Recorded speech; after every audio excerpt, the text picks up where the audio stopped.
Hi, everyone. Happy October.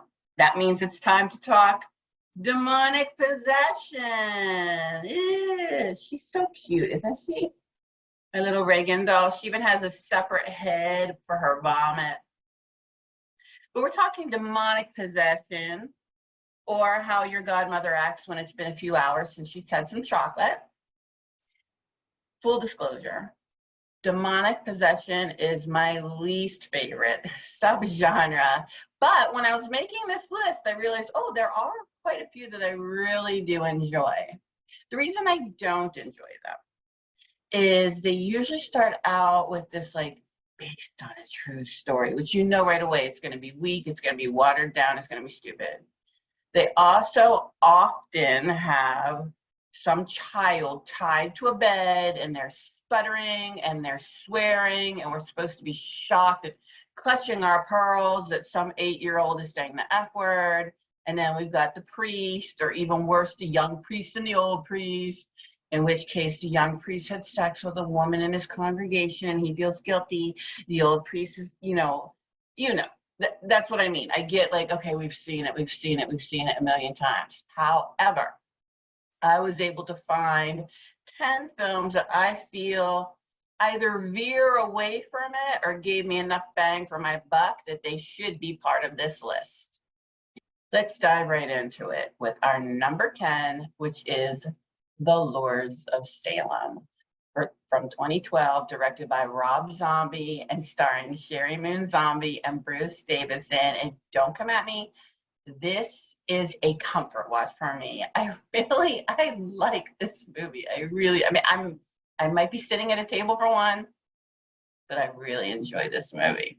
It's about Heidi, who's a recovering addict, and she works in a rock station in Salem, Massachusetts.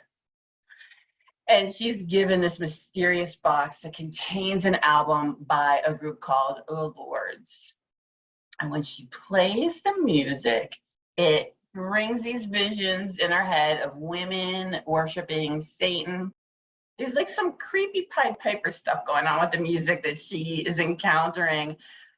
I really like the look of this film. I want to say that this is my favorite Rob Zombie film, but I'm always afraid of picking a favorite because then someone will say, but what about this or what about that? And then I'm like, oh yeah, that's right.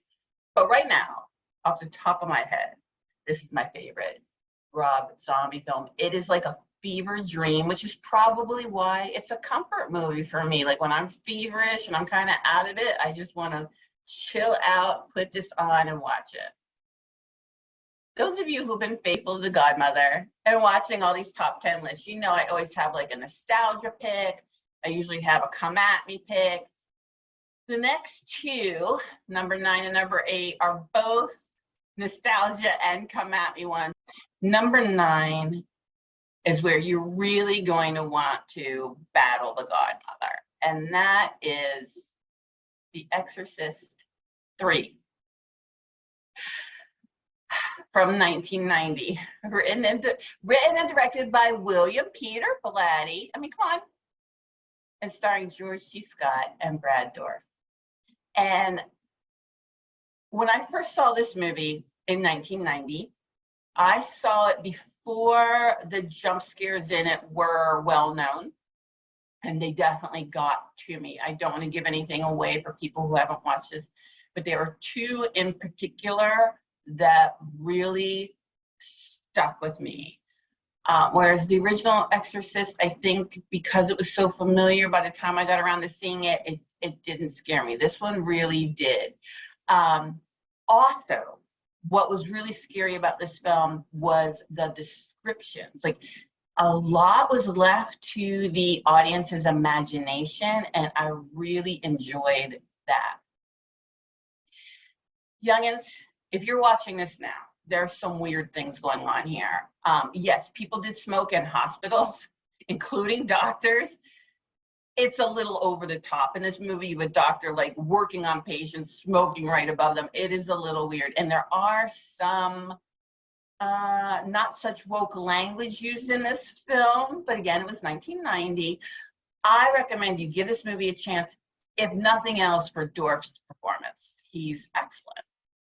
Number 8 is, again, this is like a nostalgia pick. You know, you're going to come at me. A lot of you are going to come at me and be like, I don't know if this is really on a demonic, whatever. Hear me out. Hear me out. Number 8 is Devil from 2010, directed by John Eric Dowdle, starring Chris Messina and Logan Marshall Green. Again, hear me out. Hear me out. First of all, remember, I love M. Night. And this is based on a story by M. Night.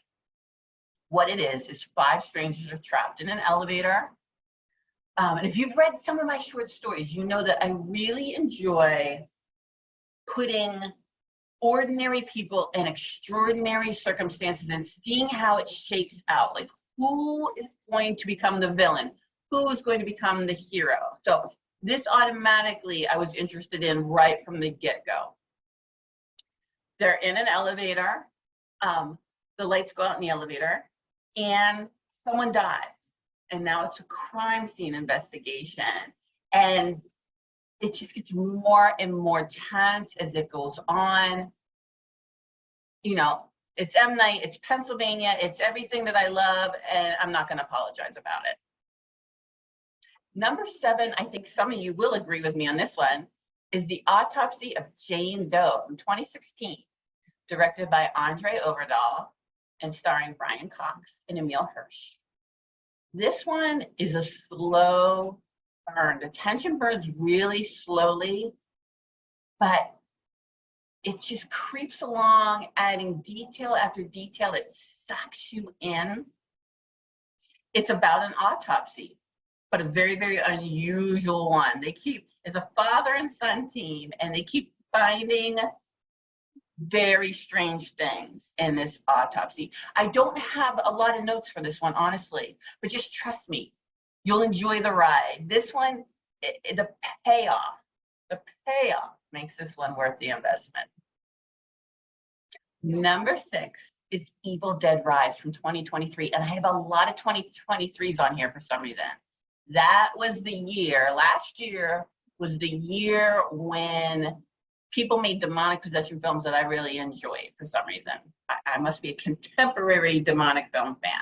But Evil Dead Rise was directed by Lee Cronin and starring Lily Sullivan and Alyssa Sutherland.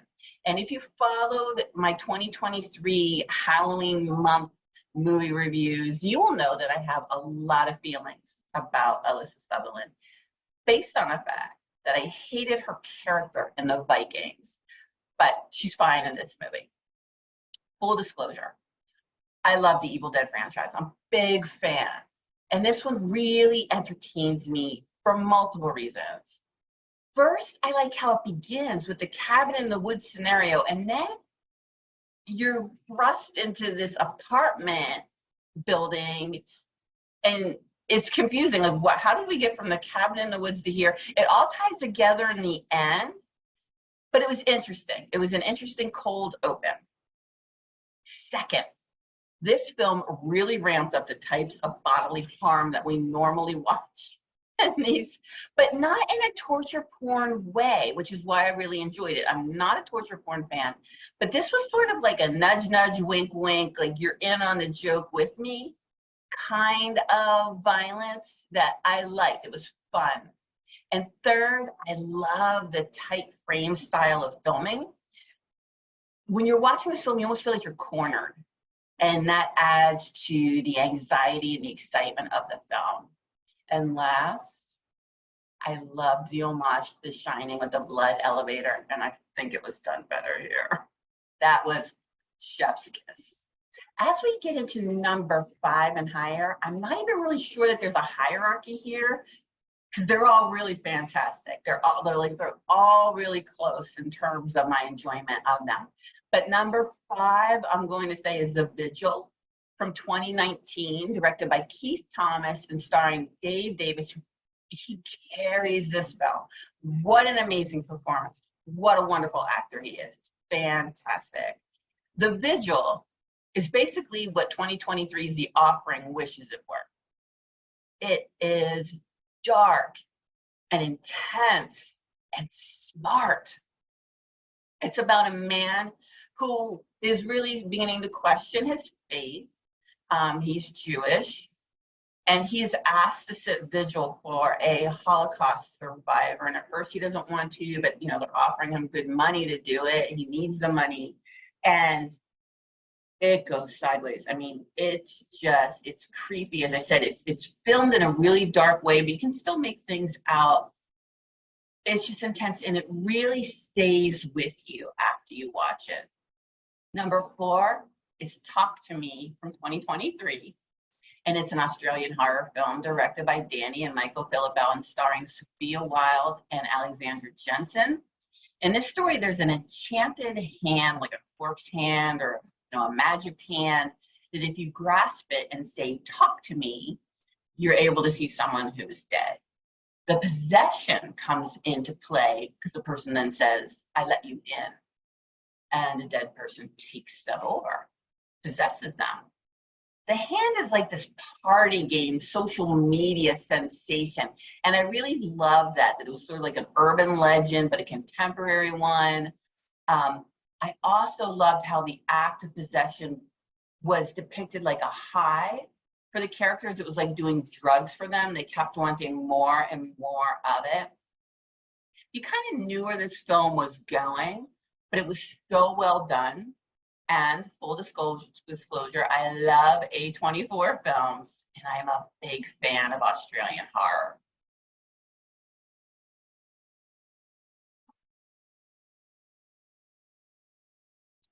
Number 3 is also from 2023, and that is When Evil Lurks. It is directed by Damien Rugna and starring Ezekiel Rodriguez and Damien Solomon. When Evil Lurks is an Argentinian horror film. I love this movie. I really, really love this movie the more I think about it. I love how the town is plagued by the rotten. And I especially appreciate that there are no priests here. There's really not this huge religious pull going on in this film. Instead, we have people called the cleaners who go in and deal with the demon. This movie is incredibly visually disturbing. There are times when I knew what was coming, I had to look away, like I couldn't watch. This movie gets away with a lot too. There's violence against children, there's violence against animals. I was a little surprised when I was watching it. I also like that some of the demon mythology was newer. I know things like don't say the demon's name, but I didn't know about you can't have electricity with the demon. I like the idea that you can't shoot the possessed with a shotgun, because basically you're just spraying the demonic infection everywhere like shrapnel. That was super cool. And then my favorite part, and I really hope that horror films begin to incorporate this more, or horror stories incorporate this more. I like the idea that there's a difference when someone is neurodivergent and they're possessed versus someone who's neurotypical. We saw that with the son who is extremely autistic. He's nonverbal, and then he was different when he was possessed, but the demon was frustrated because of the way his brain worked. It's super, super cool. I hope people build on to this. Number 2 is another A24 film. I love A24. And this is Hereditary from 2018, directed by Ari Aster and starring Toni Collette, who, what a performance from this woman, like a masterclass in acting. I don't remember who won the Oscar for Best Actress in 2018, but it doesn't matter. Whoever it was, Toni Collette was robbed. She was absolutely robbed, because this was a performance. This was amazing. It also starred Alex Wolff and Gabriel Byrne, 2 very good actors as well. I know most of you have seen this one already. And there's this famous scenes coming out of it that really still stick with me. Like this movie, gosh, the more I think about it, this movie, I love it. I really, really love it. One thing about this movie and Talk to Me and that other A24 film, Midsummer, is that they really do a nice job of talking about grief and the way grief can just plague your life. And this speaks to me. Your godmother does not have the healthiest history of dealing with grief. So I really appreciate the way these films tackle it. The ending of this film is mind-blowing. It's just mind-blowing.